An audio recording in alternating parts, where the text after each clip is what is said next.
This is Culture, Communication, and Brand Moments with Shelby Joe Long, the show that takes you around the world to share interviews with some of the most successful and relevant people on the planet, hear their stories, and get the most important business lessons they have learned on their road to success, and get exclusive advice on how to implement their success into your life and business. Culture, Communication, and Brand Moments is brought to you by the Strategic Advisor Board and your host, Shelby Joe Long.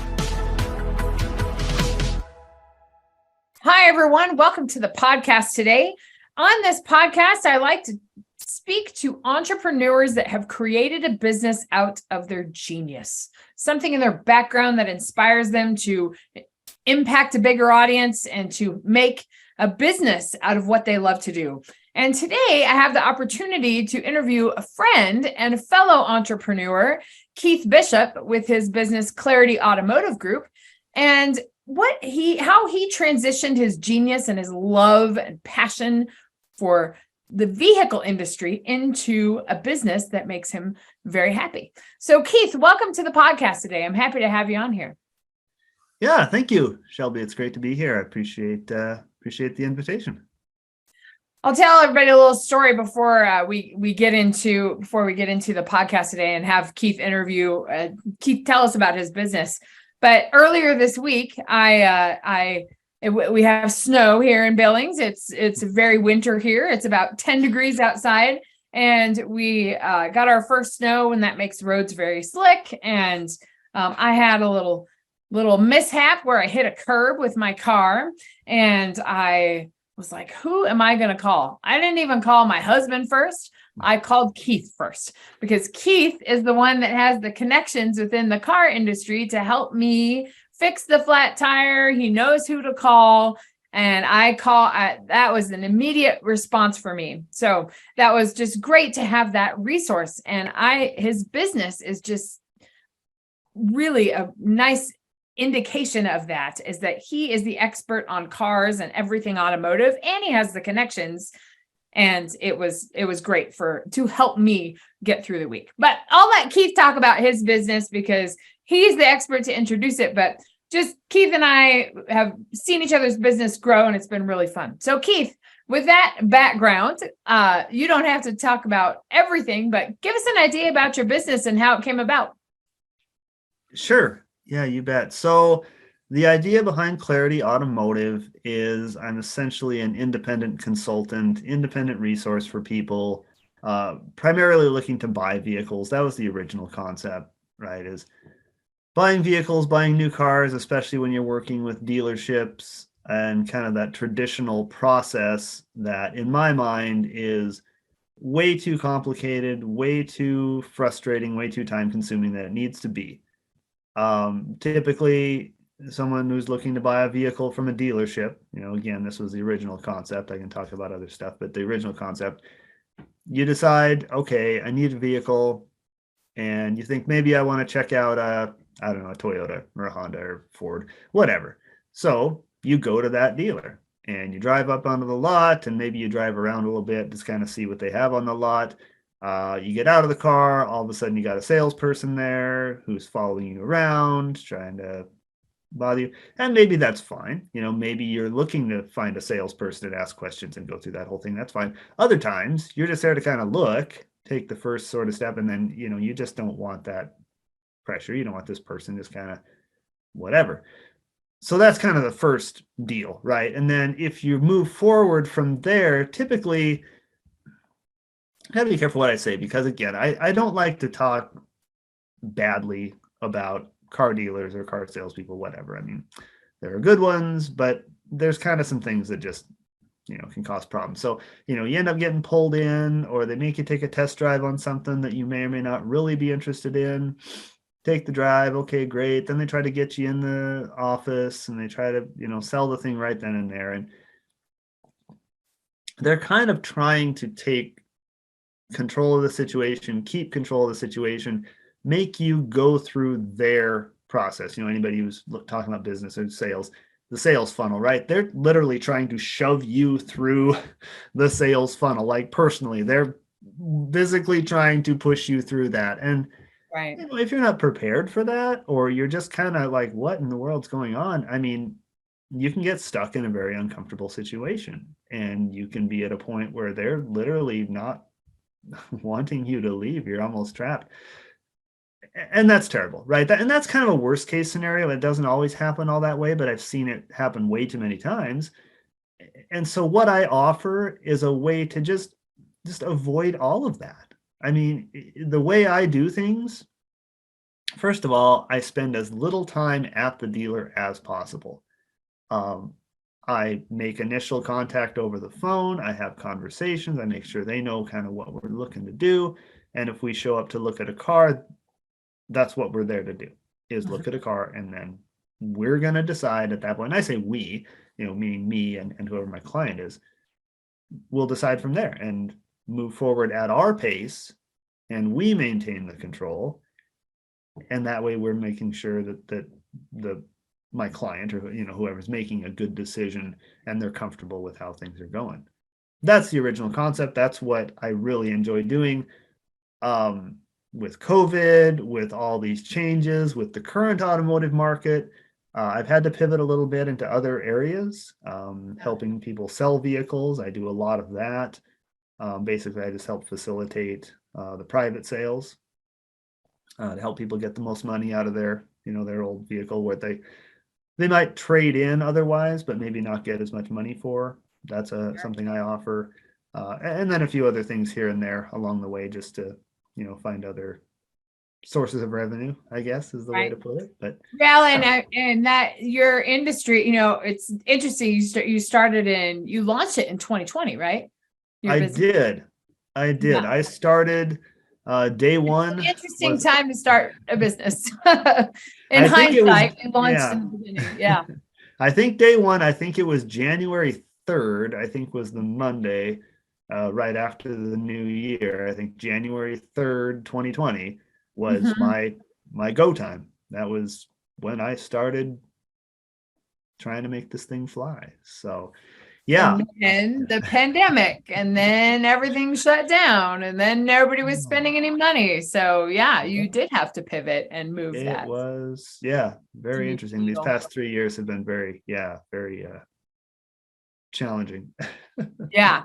And now it's interesting too. Now with the potential recession, the people talking about the recession, I don't want to say the R word, but people are spending money differently.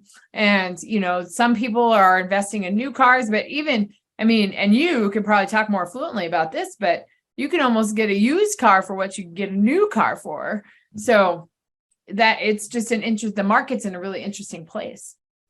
It is, absolutely. And we could, like I say, we could take this in any direction you want to go. I can speak to the current state of the automotive market, but I don't know if that's the focus here, what you want to get into as much.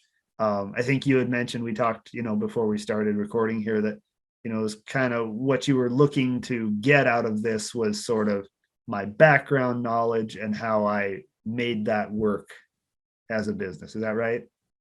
Yes. Yeah. But I like the conversation all around it. There's just so many interesting. The conversations are great. You and I have talked many, many times, and I love to talk. I mean, we could have a 2-hour thing if you really wanted to. True.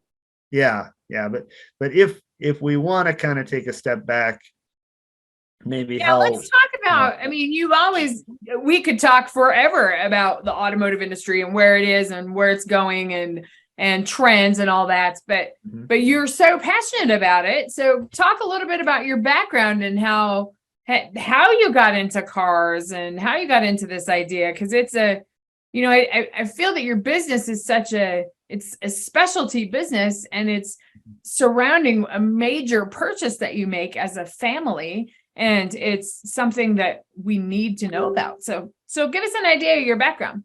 Sure. So basically, I've been involved in automotive related things from the time I was born, really. And that was primarily through my father's business. He was an automotive guru, still is. He was an instructor at the local technical school for automotive. He's an old gearhead, from back in the 60s and 70s, drag racing and that kind of stuff.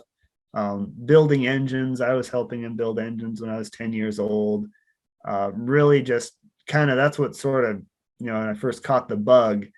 And then from there, it was everything I could learn about the industry, everything. I mean, all new cars were exciting. All the stuff that was happening was just fascinating. So between those opportunities to physically work on cars, plus just, I mean, to me, it is fascinating because there's so many ins and outs. Cars themselves are fascinating to me, the technical part of it, but the automotive industry is such a huge portion of the overall economy. I mean, it's just a lot of money. Absolutely. And so trends within the automotive world run parallel to trends in just the overall economy. I mean, it's just, again, it's just such a huge, so there's that side of it, the business side of it, the technical side of it, the marketing side of it, the, manufacturing. I mean, all those kind of things, that my background as far as my education is in mechanical engineering. So I kind of went from that, knowing how to turn wrenches and work on cars to knowing more about mechanical design and how they're built. And then also, interested in the business side of things and sales and marketing and, I mean, everything, right? I just kind of learned about it all, everything I could. So what inspired you to, was there a moment where you're like, I think this is what I want to do. This is where like a light bulb went on and you discovered that I'm going to walk down this road and launch a business? Like what was that process like? Yeah. So I started my business in 2020, but I would say that I had this idea probably since around 2005. And what started that is I was living in California at the time. I was in between jobs and I found a car dealership that was offering a sales training program with a guaranteed salary and I think it was 2 months or something like that. Maybe it's only 1 month. It wasn't much, but I think it might have just been a 1 month sales training, but it was like, I get like $2,000 or something like that. So it's guaranteed. And that was great. I really liked the training. And then of course, once the training's complete, they send you out to the floor and now you're a car salesman. And I saw that all these things they were talking about in training, being a resource, being customer service, all these great things that made you feel good about being in sales. And then there's all that just went out the window. Once you were on the floor and you were reporting to the actual sales manager, I mean, and this of course being in Southern California, which is a huge market. I mean, cutthroat. Oh my gosh, just the meat grinder. I mean, I learned firsthand, oh my gosh, this is what it's like to be a car salesman and you're on commission, right? So your base in most dealerships, and some are going to more of a salary based model, but it's like, if you want to make money, I mean, it's like, you got to eat, right? Right. I mean, the pressure to sell, the pressure to move, you're competing with the other salespeople. I mean, it's hardcore. And that's not my personality. That's just not how I'm wired. So I think I lasted 3 or 4 weeks, maybe, before I had another opportunity to go back into an engineering job, which I was very grateful for. It was just like, oh my gosh, I can take a deep breath, because I mean, I was drowning. I was like, holy cow. But it was an insight. I'm kind of a quick study on things generally. And so it didn't take me long to realize, yeah, this is terrible. It's not good for the customer. It's not good for the salesman. It's not good for anybody. Like, it's just a terrible way to try to do things, but it's the system that's been in place forever. And it works. I mean, if you get the right salespeople that are motivated enough and they last long enough to build up a clientele and all those things, then yeah, there's a lot of money to be made. But man, it's a long road to, steep climb, whatever you want to say. Yeah, so, for those in the industry, but then everybody else is used to it. So, right. Yeah. Right. So I started to draw a parallel between buying a car and, again, new cars, which we know are very expensive, between that and, say, a real estate purchase, buying a house. are two major purchases. I mean, a house is going to be significantly more, but still, I mean, if you're spending, now, I mean, you're easily spending 40,000, or I should say you're committing to a significant payment every month for the foreseeable future, one way or the other. It's a significant economic decision. It really shouldn't be taken lightly. And not only that, you shouldn't let those decisions be made by someone else whose own motivations are not really your best interest. Right. I mean, a good salesman, and I don't care what they're selling, a good salesman does care about the customer, does want them to be happy, does want to find the best fit for their needs. I mean, that's all great, and that's fine. But there's limitations to what they can do, right? So say you've walked onto the Honda lot, and again, this is on new vehicles. Well, the only thing that salesman can sell you is a Honda. Mhm. So let's say the Honda model that you're either interested in or he's trying to make you interested in, maybe that's not the best fit for you. Maybe you'd rather have the Ford or the Toyota or the Mazda or whatever else is out there, but you'll never get a chance to find out because he's going to try to lock you into that Honda and convince you that that's what you want. Well, Right. again, that original concept for me was no, let's slow this down. Let's take some time. Let's see what else is out there. Let's find out, you decide when you drive a couple vehicles and they say, yes, I like this one. This is great. This is the one I want. Well, good, because you're spending a lot of money. So you should get what you want, So again, so I my role or the position I put myself in is very similar to a realtor, being a representative and helping someone through that process that can be, kind of a mess. The advocate. You felt that they recognized a need and can fill that need. And I think it's a unique business model, but it is a problem. I think the challenge is, and I think this, I could draw this parallel with many other genius entrepreneurs, is that you find a problem and a way to solve it, but then some people might not know that it's a problem. Like we're used to the car industry and selling and the aggressiveness and all that. And that's just kind of how it is when you buy a car. Same thing when you buy a house. It's, there's commission on the other side of that. And there's a lot of hustle. And then there's the education piece to that too. So exactly. No, and that's been a tough road for me, is exactly marketing, education, letting people know who I am, what the service is, that it even exists, and then what the benefit is, why that should be attractive. And that's hard. I remember back in college, I read this book, and it's not a very long book. I just ran across it in the bookstore when I was browsing, and it's called Selling the Wheel. And I highly recommend that for someone to read, because again, it's not a very long book, but the concept is, well, when the wheel was invented, the competition for the wheel was the existing technology. So the competition for me isn't someone else doing the same thing I do, because there is no one, at least not in our local area. Right. It's the existing way of doing things.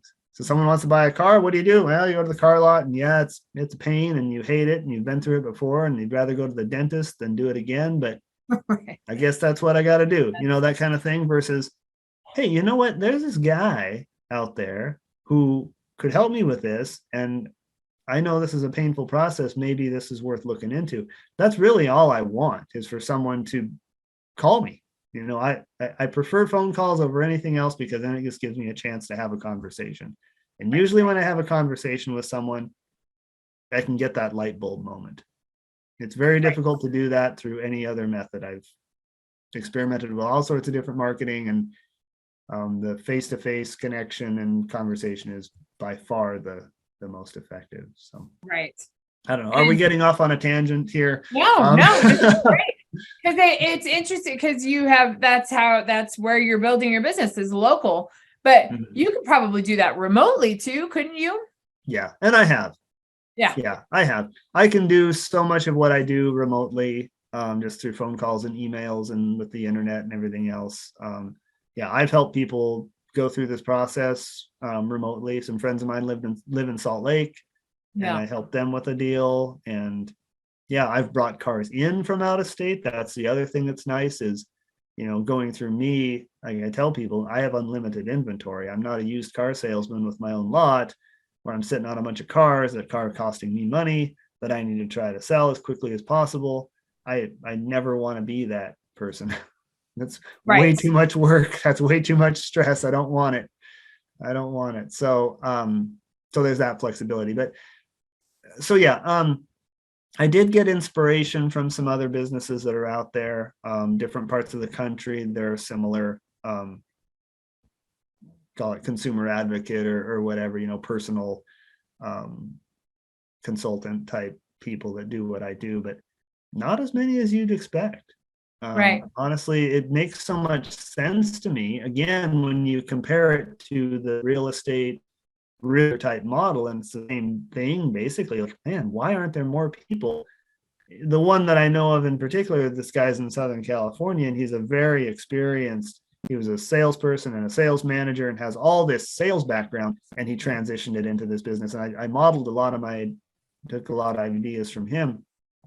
But it's like, man, why aren't there more people doing this? I mean, I can think of, in every major metropolitan area, there should be someone like me or several. I mean, I don't know why there isn't. It just seems like kind of a no-brainer in a way, but yeah. You're starting a movement, right? Maybe. Franchise. Yeah. It could be done. It could be done. If I wanted to do that, if I was my dreams and ambitions were to grow this thing into something huge, and I've set myself up where there's that option, right? I knew that going in, that's kind of like behind the name and everything too. It's very professional. Calling it Automotive Group right now is kind of weird because it does make me sound like a car dealer. And so I'm kind of up against that, versus if I'd gone to maybe more of a friendlier name or more of a local personalized name, maybe that would be good. Yeah. But there's always a chance that this could grow into something bigger. And very much so, especially since you have the systems and there's a need and the need isn't being filled. And so there's place for that. Yeah. Well, I could find someone who's an experienced car salesperson and probably pretty easily train them to do what I do, because I mean, they know the process. If they've been in car sales for any amount of time, they know how to do it better than I do, probably because I don't have that much experience in car sales. I've just enough to know more from a consumer standpoint, because I've made every mistake there is to make, probably at least once, if not twice, before I finally learned. So that's the experience I bring in this situation, right? How to avoid some of the pitfalls or some of the traps that you can get stuck with from a consumer standpoint. But I know enough about how the game is played that I can, avoid that now. But right, and so critical for people. People don't know what they don't know, and so I think that's so important to know during that, and to know that they have somebody that can be an advocate for them in this large purchase. So. Well, and it's kind of like, if you've got a family member that is more experienced with this, or you think would be a good, ally for you, you always ask, okay, I'm going to ask Uncle Jim to go with me because I know Uncle Jim's got experience and he can be there for me. Well, I'm the Uncle Jim if you don't have Uncle Jim, or I'm better than Uncle Jim because I do this every day. Right. And your knowledge is so expansive. So right. That's very helpful. Yeah. I took everything I know, and this business very much is just an extension of me and what I enjoy doing and what I'm good at doing and what I can offer people. I mean, it literally is just very personalized to me. Took your passion, turned it into a business, and now you get to ride the wave. That's what a lot of people are looking for. So thank you for telling your story. I think that's it's great to hear those stories so people can think about, I really like cars, or I really like animals, or whatever. You can turn that into an income stream. Absolutely. It takes some time. It takes some pivoting. It takes, you have to adjust to the challenges like most entrepreneurship, but it's something that can be done. So absolutely it can. And, for someone else who wants to kind of go down this path, I would highly recommend, start small. Don't get Mhm. too much going all at once, and again, I don't often take my own advice is the problem. We I often was, don't. I was, Many entrepreneurs don't. I Yeah. was very fortunate to have a job and a career prior to this that was fairly lucrative, and I was able to build up a pretty decent little nest egg to Yeah. then use to hopefully, survive that initial startup period and basically not run out of cash. So I went all in, right? Quit the job and jumped in. Honestly, and there was other reason behind that too, being in more of a corporate job, a management role that was very, it was very stressful. It was very time consuming. It was kind of all encompassing. I didn't really feel like I had the capacity or the energy to do something else Right. outside of that. So if I'd had maybe more of a lower key job, or, the 8 to 5, something where you leave work and you leave work, right? You Right. don't bring work home with you mentally or stressful or whatever, the stress with it. And you work on something in the evening in your spare time and you help build it. Honestly, that's probably the right thing to do, or that's the way to recommend that someone starts a business, right? Is don't just jump off the deep end and then now you have no income, Right. because it's always going to take longer than you think. There's always going to be more setbacks than you want to think there's going to be. I mean, just set yourself up for success and don't put yourself in that kind of a risky situation if you can help it. I mean, I really think if I was going to give someone advice, it's that. Don't quit your job until you have Until proven, you have, yeah. until you've proven that you can make some money. I mean, honestly, if you until you reach that point where you think, hey, I can actually make some money at this and be profitable, well, you got to, again, you got to eat. Right. I It's tell true. people you can't buy groceries on hopes and dreams, or with hopes and dreams. So true. yeah. So true. Well, Keith, where can people find you if to be the car resource?